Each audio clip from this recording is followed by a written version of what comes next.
On the 30th of January 1649, Charles I's head was severed from his body. This anointed king was killed in the full light of day with the backing of Parliament. This brutal act of regicide comes after 7 years of war that divides towns, friends, and even families. There is nothing civil about civil war. They have seen so much suffering and death and destruction. They've just had enough. I'm historian Lisa Hilton, and over 3 episodes I'll trace, day by day, hour by hour, the 5 weeks that led to one of the most seismic moments in our constitutional history, the trial and death of Charles I, a king anointed by God. No king in England had ever been put on trial for any charge, let alone treason. It was unprecedented. How did the nation affect this radical step, the reverberations of which are still felt, even to this day? What they did do, change English law and politics forever. Hidden within these weeks are the chance events, secret manipulations, and revolutionary actions which led to this ultimate decision. How did a country kill its king?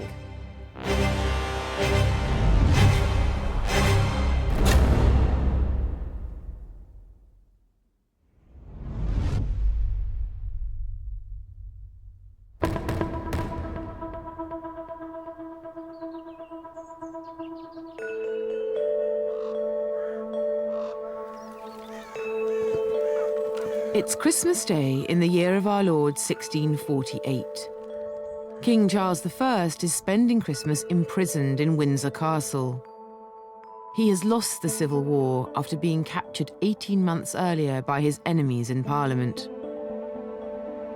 Charles eats alone, reading the Christmas service from his Book of Common Prayer.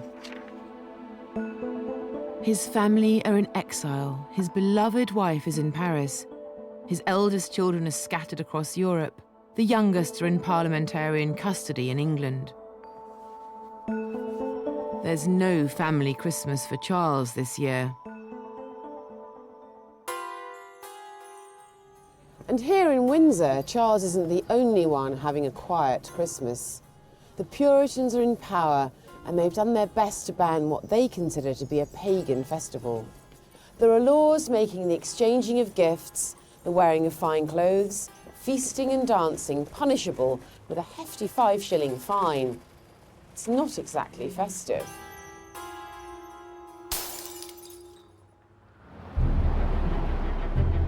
So in London, Christmas Day 1648 is like any other working day. Markets are open, working men and women go about their business, and in Parliament there's no recess.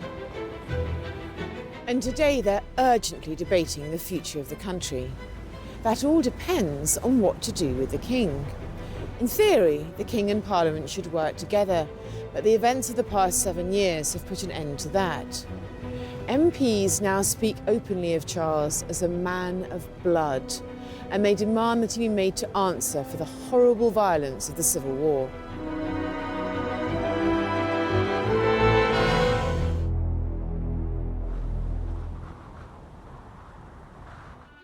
Amongst the MPs sitting that day is Oliver Cromwell. Cromwell comes from a relatively humble background. He's been an MP since 1628, but his early life and career were unremarkable. Cromwell's not someone who stands on ceremony. He's not impressed by any of that. He famously dresses very shabbily, he has ill-fitting clothes, his hair could do with a comb. He's once seen with blood specks on his collar, he's cut himself shaving. And this is sort of part of his shtick, really. He famously once said that he would rather have a plain, russet-coated captain who knows what he fights for and loves what he knows than that which you call a gentleman and is nothing else. Cromwell had some sort of nervous breakdown in his 20s, which he later referred to as his melancholia, and from that point on was a devout Puritan. We know that Cromwell had a religious conversion in the late 1630s, which turned him into the kind of Puritan he was. It's always a dialogue between him and God. But Cromwell is up against a king who is absolutely convinced of his divine right to rule.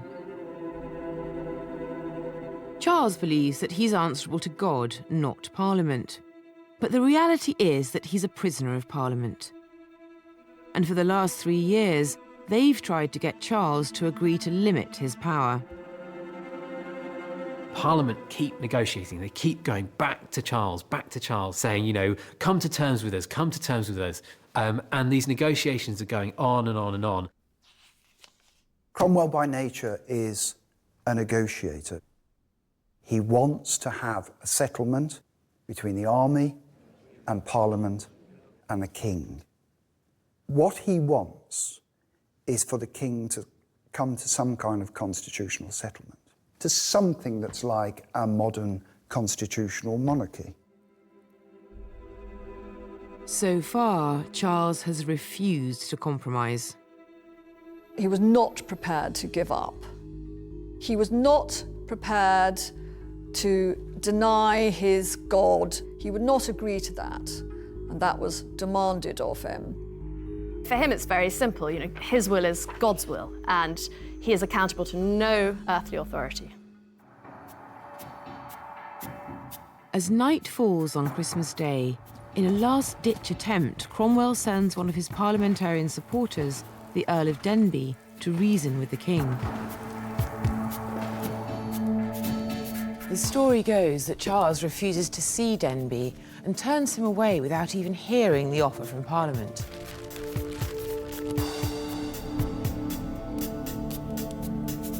It seems inconceivable that this deadlock is ever going to be broken.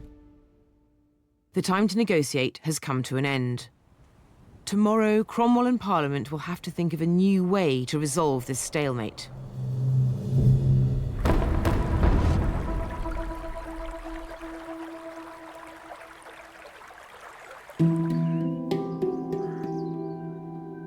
Charles wakes up on the 26th of December. Once he would have spent the day celebrating the feast of St. Stephen, and his servants would have enjoyed their Christmas boxes. Instead, today, he follows his usual routine as a prisoner at Windsor. So Charles in Windsor, it's not great for him. He's used to space, he's used to majesty, he's used to his own servants. Now he's got army guards, and it's quite a strict confinement. You know, he's got a guard on every door. He doesn't have his family, he doesn't have his friends.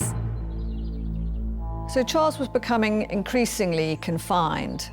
When he'd been imprisoned at Carisbrooke Castle, he had at first been allowed to walk around all the grounds. A very physical man, he liked riding, playing bowls, but he'd become increasingly confined.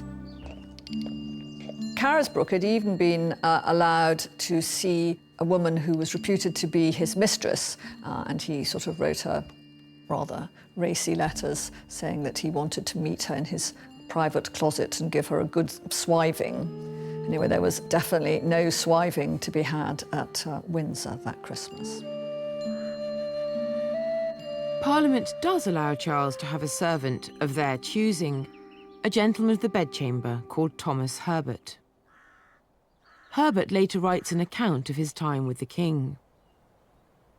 In his memoir, Thomas Herbert describes how Charles spends his days. Mornings are devoted to prayer, and in the afternoons he takes exercise, walking here on the North Terrace at Windsor. According to Herbert, Charles likes this spot best because it has a very delightful view of the River Thames, with many pleasant hills and valleys, villages and fine houses far and near. Charles has no way of knowing how long this prison life will go on. He doesn't know that by the 26th of December, Parliament has had enough of his refusal to compromise. Now, whispers in Whitehall begin that the king might be put on trial for treason. Can a king commit treason? Pretty difficult, you know, when you've got the 1351 Treason Act, which makes it a crime punishable by death to compass or imagine the deposing of a king or to fight for his enemies. So the law of treason is really fashioned to protect the king, not put him on trial. So how, by Christmas 1648, had this shocking proposition come about? 7 years of civil war has left the country devastated. Battles, skirmishes and sieges took place the length and breadth of the country. Nowhere and no one was left untouched. You know, for the vast majority of the people, they've just had enough, you know? They just want to get on with it. They want to move on with their lives. You know, there is nothing civil about civil war, and they have seen so much suffering and death and destruction. And I just think they just need closure. They need to move on. And by Christmas 1648, the winners of the war believe that the blame for all this bloodshed lies at the king's feet. The troops were demanding justice, a great cry of justice on this man of blood.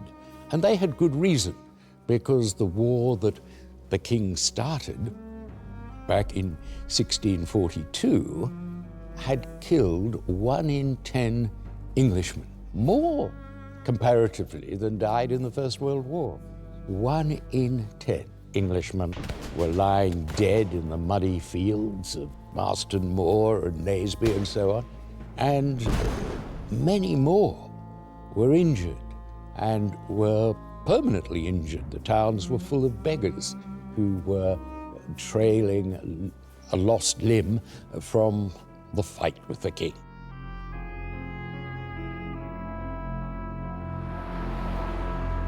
I've come to Leicester, a city that suffered horribly under siege by royalist forces, to look at a collection of petitions from local residents. The characteristic action of the civil wars was not a set-piece battle, it was an attack on a fortified strongpoint.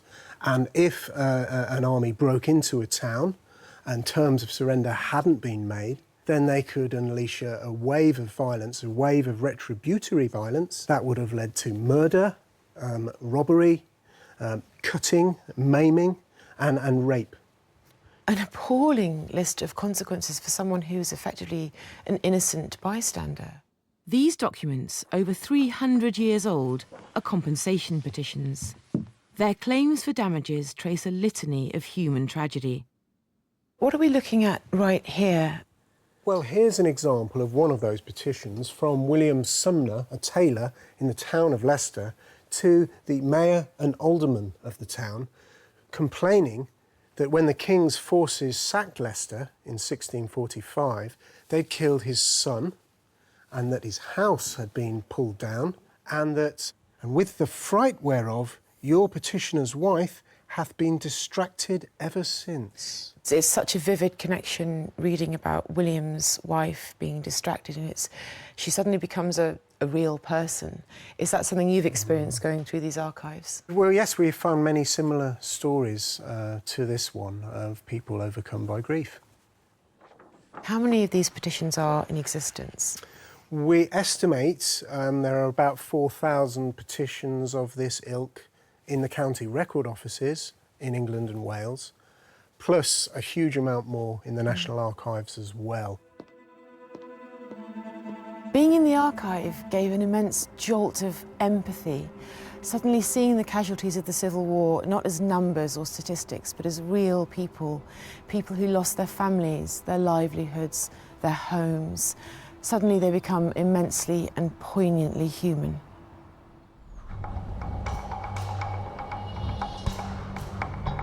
And as night draws in on the 26th of December, Cromwell, Parliament and the army are determined that the king must pay for all this destruction.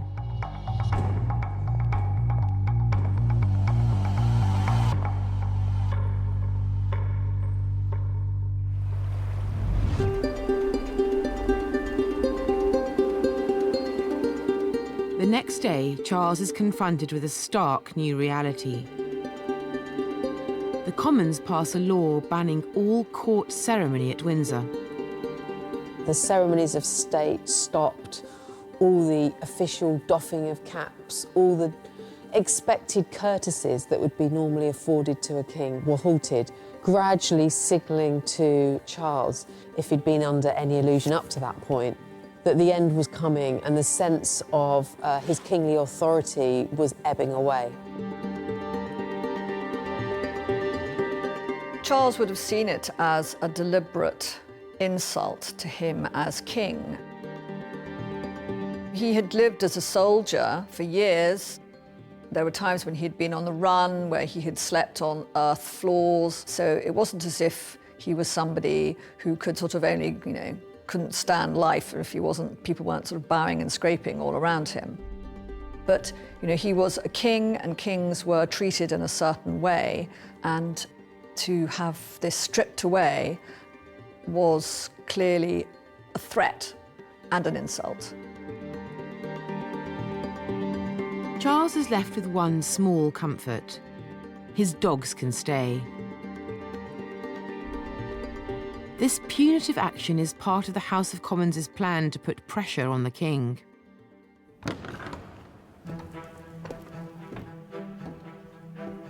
By the 27th of December, the House of Commons is effectively in the hands of the new model army,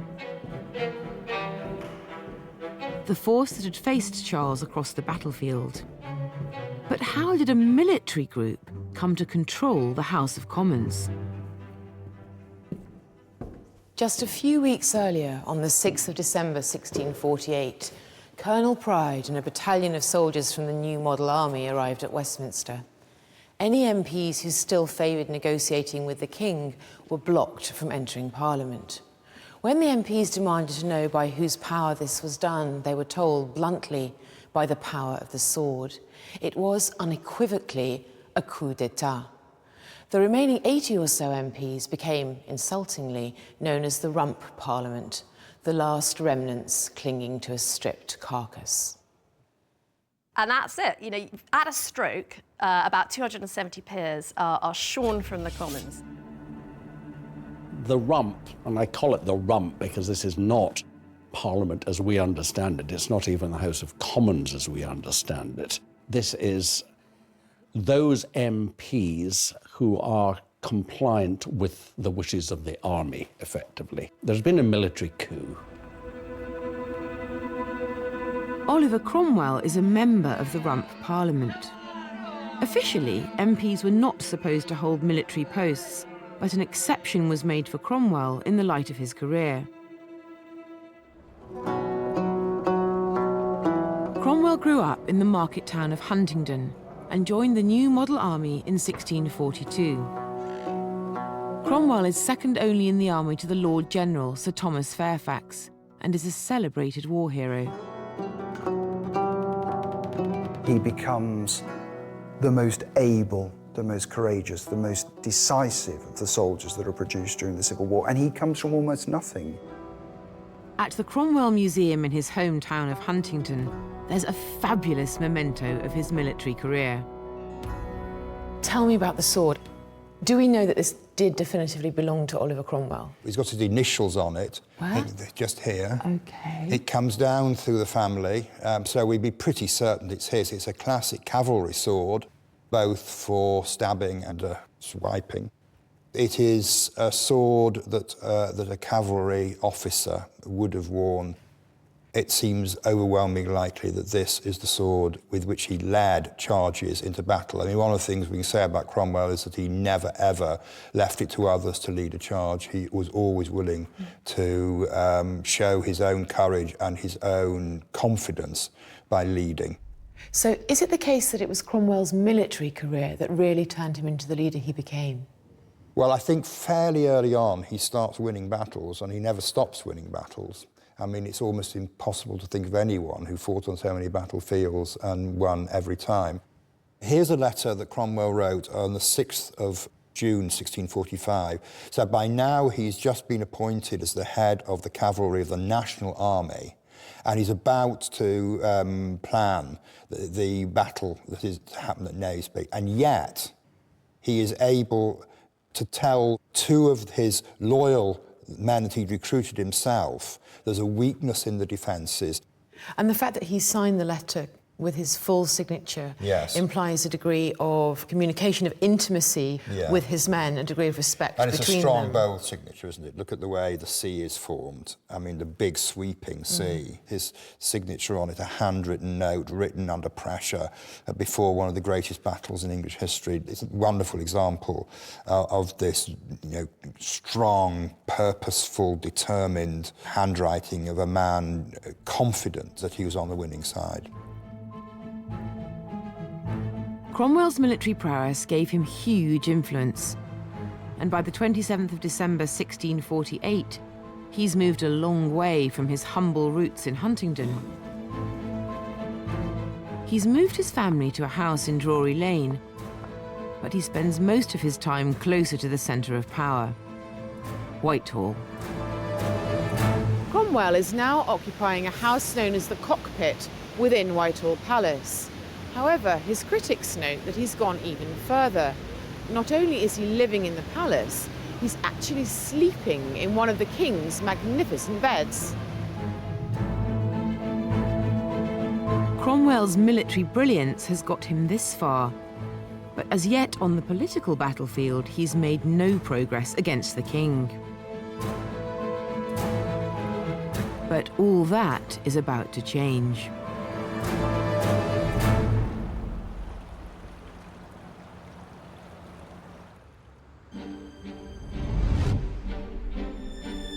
This morning, the Rump Parliament are sitting.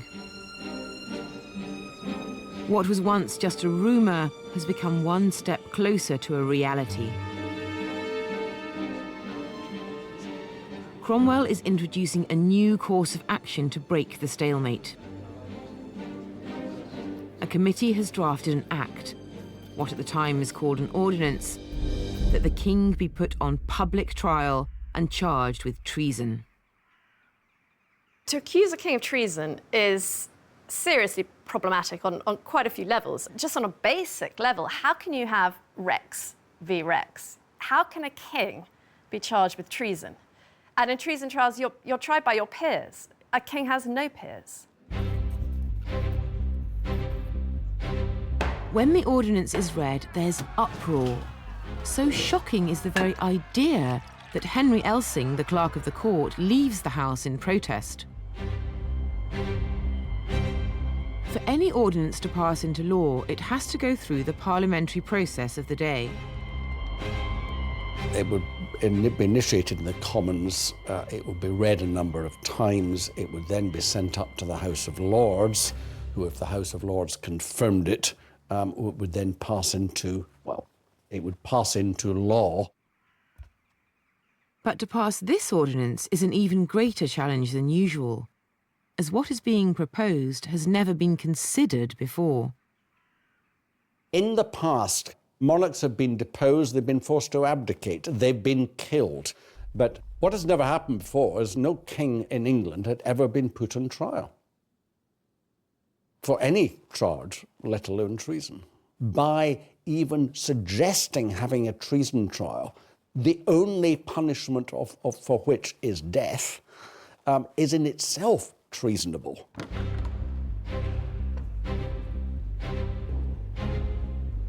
What makes Cromwell embark on this mortally dangerous path?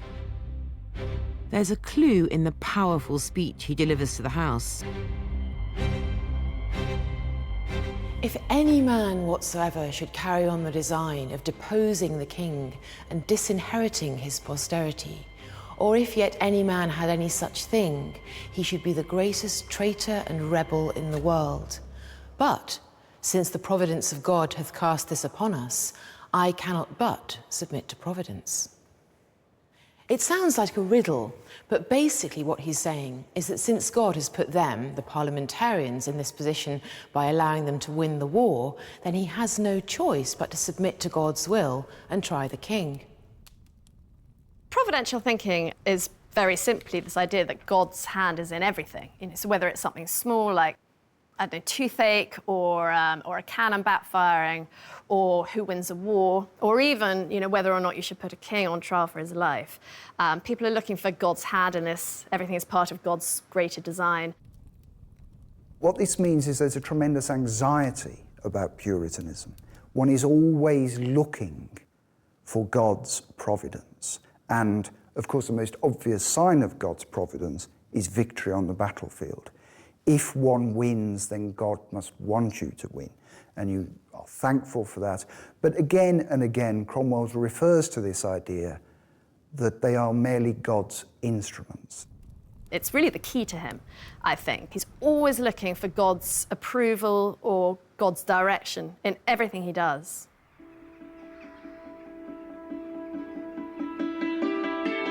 The problem is that at Windsor, Charles is also equally convinced that he's God's representative on earth. Charles spends much of his time at worship, following the services in the Book of Common Prayer. The Book of Common Prayer is really the order of service for the Church in England. It's the liturgy, it's the prayers, it's all the things that the Church was expected to do and the way that services were supposed to be conducted. Charles is defying a Puritan law by following this book, as they have banned it. The Puritans found the Book of Common Prayer very much a Roman Catholic document, or at least something that smacked, as they would consider it, of popery. It wasn't the vision of a much more equality-based service. It was too ceremonial. It was too much like Rome and the Roman Catholic Church. It was too much like Mass, which had been outlawed. There are 2 books in Trinity College, Cambridge, which embody the difference between these approaches to God, one of which is Charles's personal copy of the Book of Common Prayer. It is wonderful to think that this is the very book that Charles held in his hands, his Book of Common Prayer.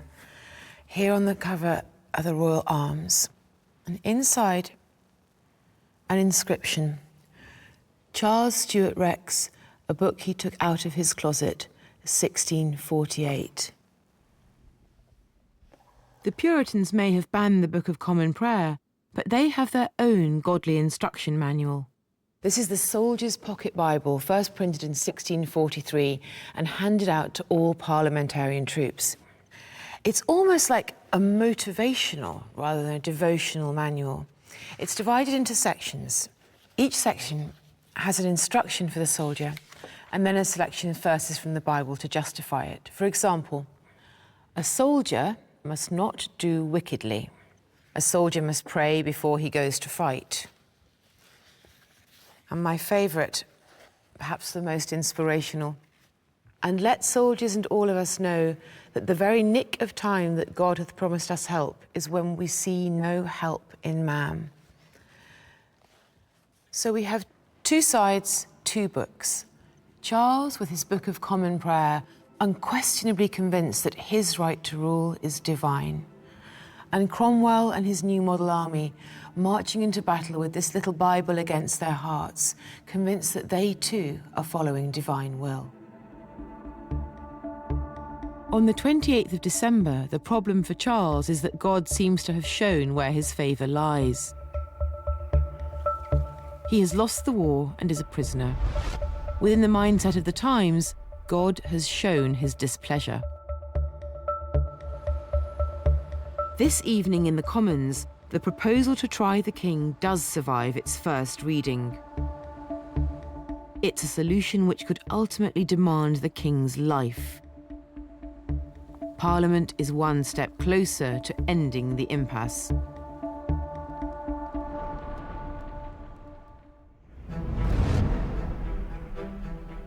Word of the potential trial of the king is spreading out from London. Abingdon in Oxfordshire is a hotbed of Puritan groups and home to a commoner who now steps into the political limelight. A 26-year-old woman, the self-proclaimed prophet Elizabeth Poole, has had a vision, and she's arriving to share it with the General Council of Officers. Who was Elizabeth Poole? Well, nobody. Poole was a woman who had at one time lived in Abingdon, where we are now, as part of a gathered church. This was a church that took place in the kind of room we're sitting in now. So it was a very informal church. Exactly. There was no leader. Instead, people would perhaps listen to a sermon from a lecturer, and then they would speak as the Spirit moved them. So they believed that every person could be possessed by the Holy Spirit, speak in the power of God. So the gathered churches were more perhaps egalitarian than a traditional congregation? Massively more egalitarian, because there wasn't even a vicar. So they really believed that they were overturning the hierarchy of experts in favour of God's chosen spokespeople. And they argued that you didn't have to have a degree from Oxford or Cambridge to speak in the power of the Spirit, that any person could. And that really opened the door to very unconventional people taking the lead in matters of religion.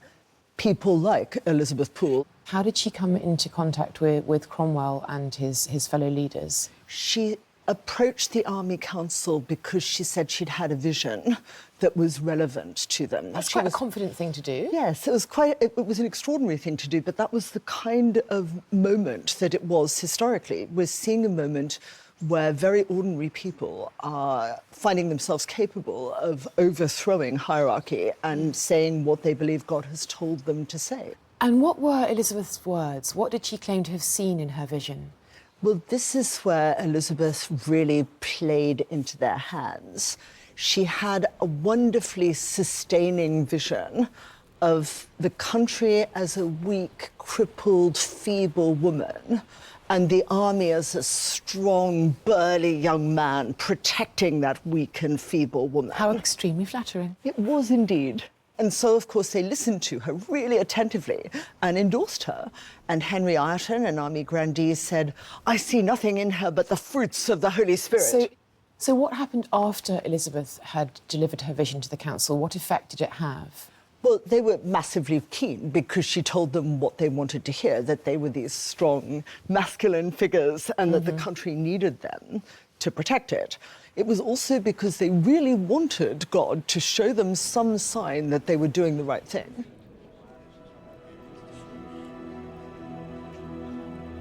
Elizabeth Poole seems to be confirming everything that Cromwell and his parliamentarian allies want to hear. But still, they hesitate at the enormity of this course of action. If they pass a law which allows them to put the king on trial for treason, they have to accept that the end result could mean the king's death. At the Bodleian Library in Oxford, there's a document that shows the agonized soul-searching that Charles's enemies are going through. The title of this paper is a deliberation about the execution of justice upon H.R. And the first thing that strikes me about it is how intimate it is. It's not official, it's not formally worded, it's very private. It's as though I'm being allowed to eavesdrop on a conversation that happened 400 years ago. References in the text date it fairly precisely to the Christmas period of 1648. And although we don't know who the author or authors are, it does seem that they were closely connected with the centre of power, with Parliament or with the Council. Effectively, it's a kind of rhetorical laundry list. It starts with the prose, that the execution of H.R. will stand with the justice of our cause. That is killing the king in line with what the parliamentarians fought for. At times, the document is quite accusatory, enumerating the supposed crimes of the king against his people, as here. Would to God it were otherwise, and that he knew what a stream the blood of 300,000 innocents would make.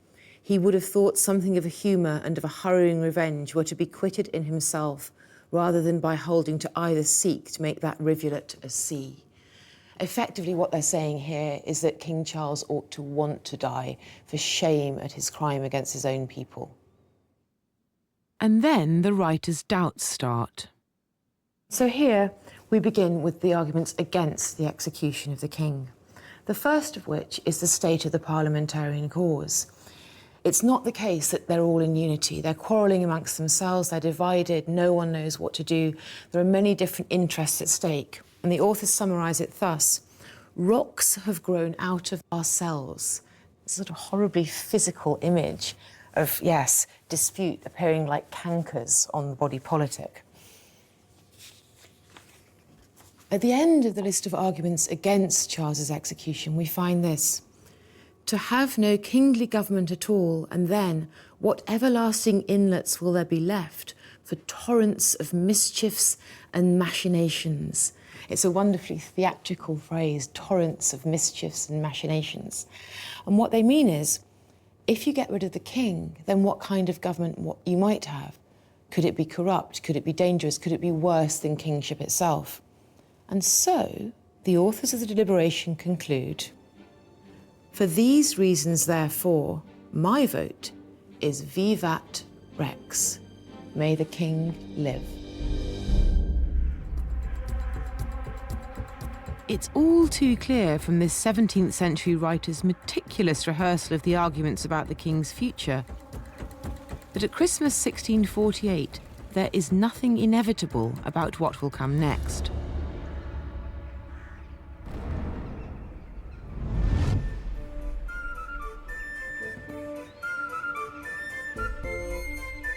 As the month of December draws to an end, despite the ban on traditional Yuletide celebrations, some brave souls are determined to have fun. In London, 4 playhouses have reopened and are illegally putting on performances. This is the site of the Salisbury Court Theatre, the last theatre to be built in London before the Puritans closed them all down in 1642. But even in the febrile atmosphere of London at Christmas 1648, the players at Salisbury Court believed the show should go on. They took the opportunity to improvise a satire on the current political situation, playing with the crown of one of the characters. This newspaper, the Kingdom's Weekly Intelligencer, offers an eyewitness account of what they did. In the way, they oftentimes took the crown from his head who acted the king, and in sport would oftentimes put it on again. The people, not expecting such a pageant, looked and laughed. But sadly for the actors at Salisbury Court, neither the laughter nor the play at a last. Soldiers stormed the theatre and shut the whole thing down. Resistance is futile. A parliament controlled by the military is hard to defy. Trapped at Windsor, the king also has no power to act against his captors. For Charles, the best hope of salvation will either come from God or his family abroad. Charles is very much a family man. He loves his family. The kind of aloof public persona is really quite at odds with the warm individual that he was. He adored his wife, Henrietta Maria, and she is in exile in Paris, trying desperately to get the French to help to put pressure on Parliament and the new model army. Charles's older children, Charles, James and Mary, are in Holland. Mary's married to the Prince of Orange, and they're trying to agitate from the distance. And then there are 2 children in England. There's 13-year-old Elizabeth and there's 8-year-old Henry, and they are both prisoners of Parliament. The 13-year-old Elizabeth, who has been writing to him, and he has written her a very touching letter in which he says that he's sorry he hasn't been writing to her much, but when he's feeling miserable, he says he doesn't want to write to her and sort of pass on the misery, essentially, and asks her to give her little brother a kiss, the 8-year-old Henry.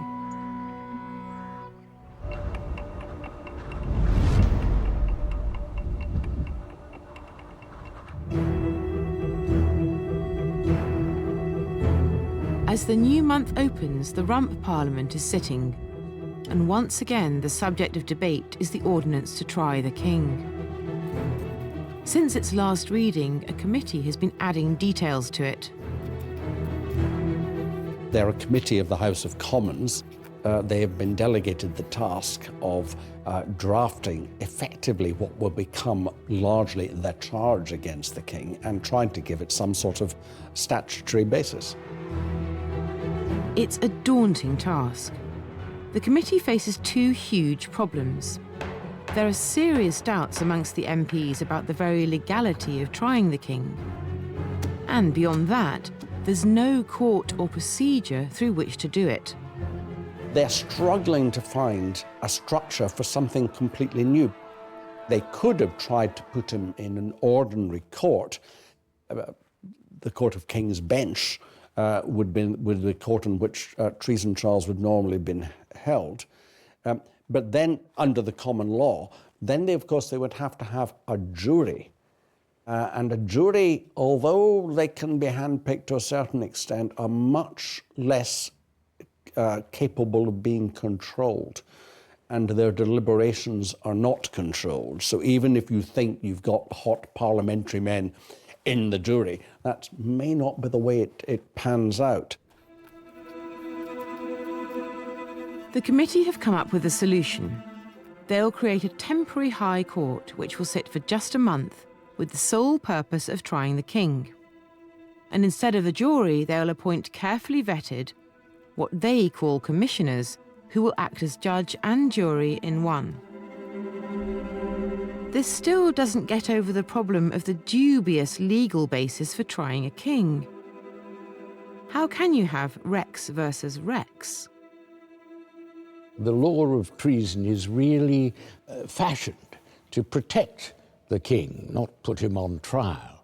And it was a real conundrum until a very brilliant lawyer solved it for Cromwell by charging tyranny, which in our modern term is like committing crimes against humanity, killing or civilians, torturing prisoners, that kind of behavior. And of course, fighting, essentially declaring war on the English people, which the king did. So that was the thinking, finally, that broke this conundrum. Yes, a king can commit treason if he makes war, kills his own civilian people. Oliver Cromwell is amongst the MPs debating that day, and he's been named as a commissioner. He's on the committee that's drafting the ordinance. But it's hard to find any evidence of exactly what he's doing, or more importantly, thinking at this time. There are no letters or documents detailing his thoughts or speeches. The point is about Cromwell, he's always elusive. There is this very famous phrase that's attached to Cromwell, that he's practiced at not knowing. He's always slightly off stage. He's always someone who manages not to get his hands dirty when a major political operation is taking place. It's a mistake made by a lot of historians to think somehow that Cromwell is doing everything and is planning the death of the king and the republic.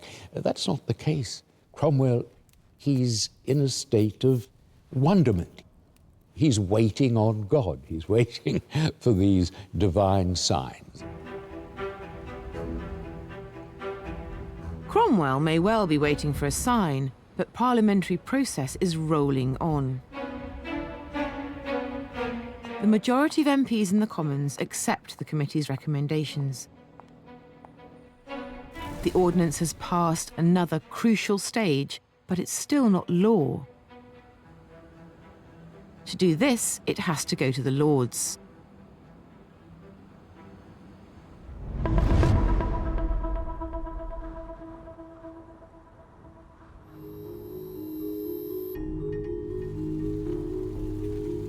The very next morning, the ordinance to try the king is sent up to the House of Lords. They are faced with the job of scrutinising this radical new legislation and, if they agree, taking it one step closer to making it law. They asked the advice of the three judges who had been named as those who were to preside over the High Court of Justice, and all three judges said categorically that the whole thing was a legal farce. The House of Lords at this stage is only really about a dozen peers, not royalists. They're kept away. So we're talking about parliamentarian lords. They're mainly sort of veteran campaigners, people like the Earl of Manchester, who commanded the Eastern Association in the First Civil War. Despite being parliamentarians, helping to pass a law to actually put the king on trial and possibly to death is a step too far.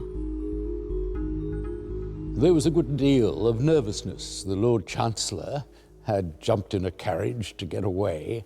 The Lord Chief Justice had gone to the country. People of high position were well aware of the Treason Act and that it was treason to depose a king, and they were extremely nervous. So the Lords were very reluctant to deal with that. They went to water.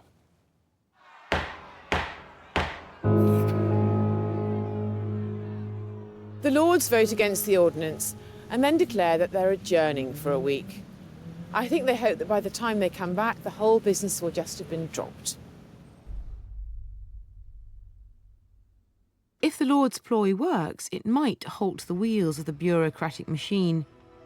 But if it doesn't, everything is moving towards the king's death. It's hard to know how much of this drama being played out in Westminster is known by Charles, 25 miles away in Windsor. There is sort of a sense with Charles right now that he's sort of floating above it all, and he doesn't really seem to have comprehended the gravity of the situation. So sometimes, he might even be talking about planting melons in Wimbledon. And previously he was talking about sort of rebuilding of Whitehall. So there's this sense, I think, that he's just sort of biding in his time, and he's sure that God will protect him. Much of what we know about Charles at this time comes from his servant Thomas Herbert's memoir. He gives little insight into the king's thoughts and feelings, but he does tell one story. Thomas Herbert was Charles's gentleman of the bedchamber, and he tells in his account of Charles's time of Windsor of one episode where the diamond seal of Charles's timepiece was lost, and Charles instructed one of his servants to look for it, and the servant looked high and low and couldn't find it. And Charles was sort of disturbed and unsettled by this. For Charles, denuded of the splendour of his kingly court, a loss like this assumed a huge importance. Thomas Herbert searched everywhere for the King's seal without success. But in the next instalment of this gripping saga, he recalls that a little before His Majesty went to bed, a good charcoal fire being in the chamber and wax lights burning, the King cast his eye to one end of the room and saw something sparkle, and pointing with his finger bade Mr. Herbert to take a candle and see what it was. By good providence it was the diamond, which he took up and found His Majesty's arms in it, and with joy brought it to the King. It's a sort of odd event to record, but I think it does show how, certainly as a symbol of Charles's kingly authority, the trappings of his ceremony, the splendour, the magnificence of his position gradually being lost, and he was left to kind of try and find the remnants of things like the diamond seal of his timepiece. But actually, of course, time was ticking, and really he knew that perhaps the end was coming, and certainly his kingly authority was ebbing away.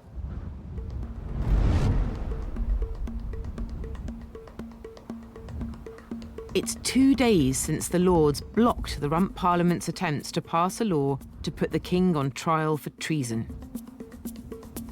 Hiding in their country houses, the Lords are hoping that in London the whole business has just gone away.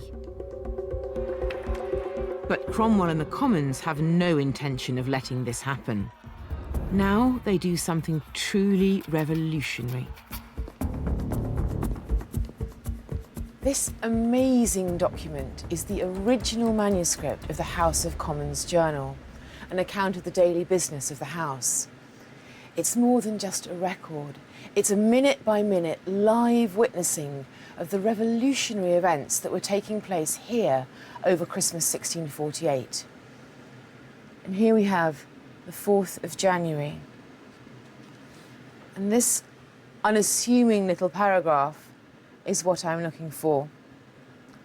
Resolved, that the Commons of England in Parliament assembled do declare that the people under God are the origin of all just power, and do also declare that the Commons of England in Parliament assembled, being chosen by and representing the people, have the supreme power in this nation.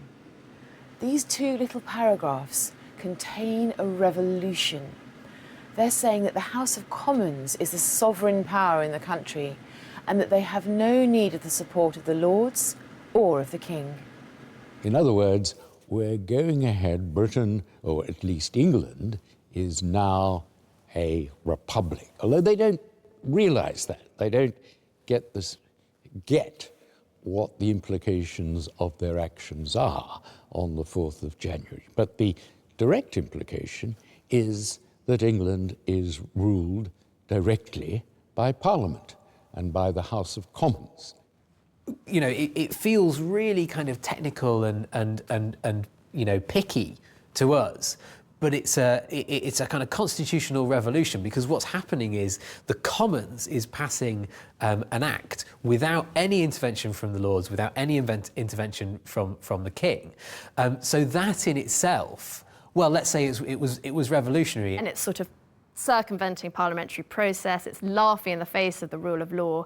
And as Charles himself says, actually, you know, if power without law can make law, can alter the fundamental laws of the kingdom, then, you know, no subject is safe in his person or his property. In politics, everything is moving towards putting the king on trial. The country is inching closer to calling the king to account for his role in the bloodshed of the Civil War.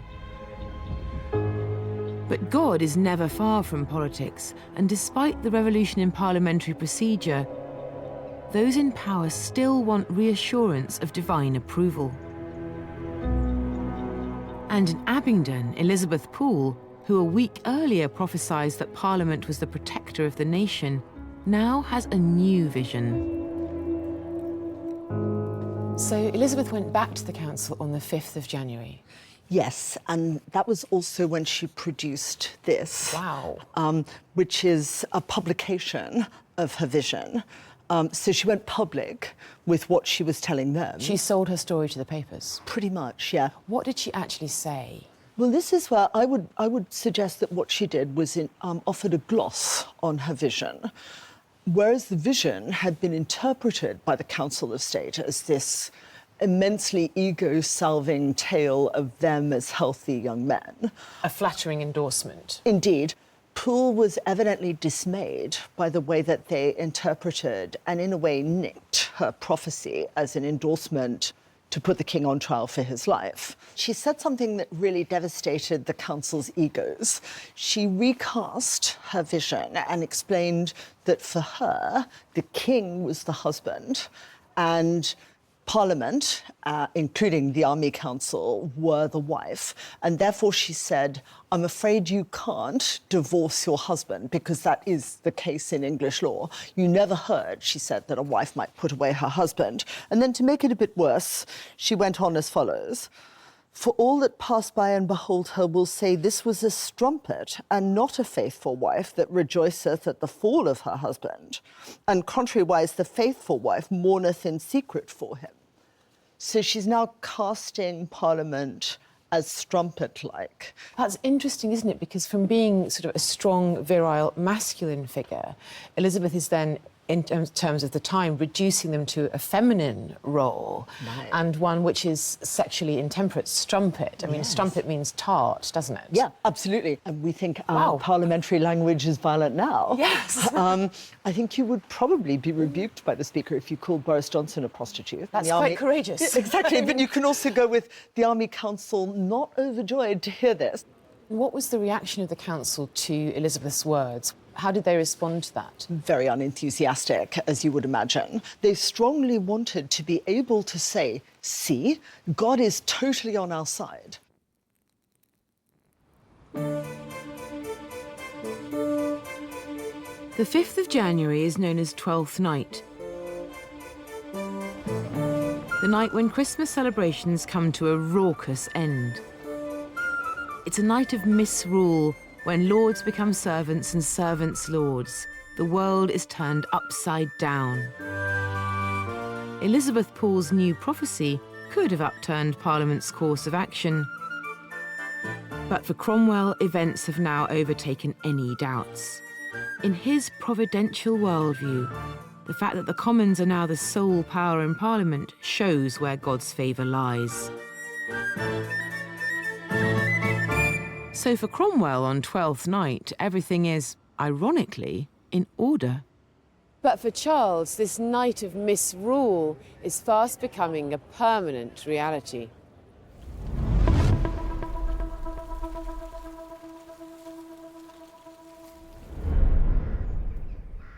On the 6th of January, 2 days after the Commons have made themselves the supreme authority in the realm, they pass a law to put the king on trial for treason.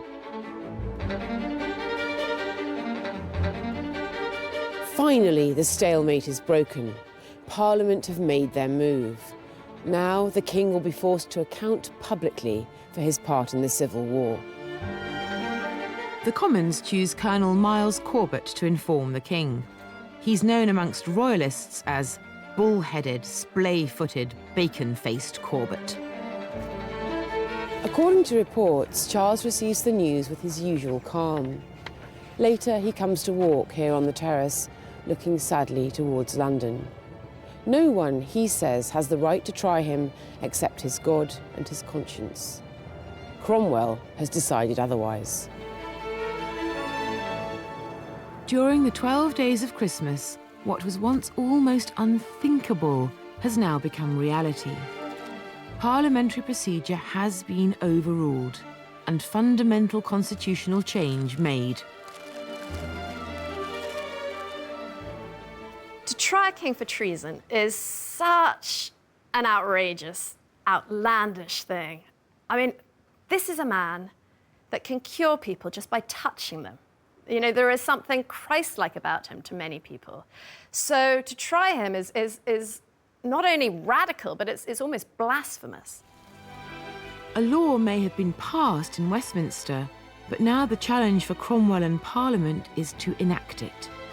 It just hasn't ever been done, and nobody really knows how to put a king on trial.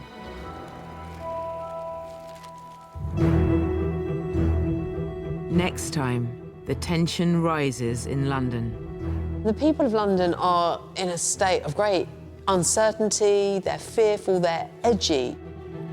Some of Cromwell's allies get cold feet. We're talking about deal or no deal. It's been called bargaining with menaces. And Parliament struggles to find enough men willing to look the king in the eye and sentence him to death. They knew that most of these people would not take part.